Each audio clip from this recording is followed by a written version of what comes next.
Hello everyone, welcome to my new another blog video. আমি আজকে অবস্থান করতেছি চট্টগ্রামের পটুয়াখালীতে ইস্পাহানি মির্জাপুরের চা বাগানে, যেখান থেকে বাংলাদেশের আপনার ইস্পাহানি মির্জাপুরের যে টি ব্যাগ বা আপনার যে চা পাতা উৎপাদন করা হয় সেগুলোর মূল কাঁচামাল কিন্তু এখান থেকে সরবরাহ করা হয়।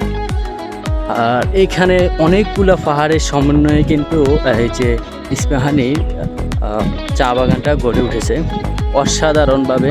আপনারা যদি কেউ ঘুরতে আসেন তাহলে সময় নিয়ে আসবেন এবং দেখবেন পাহাড়গুলোতে উঠে উঠে যদি আপনি না ঘুরেন তাহলে মেন মজাটা পাবেন না।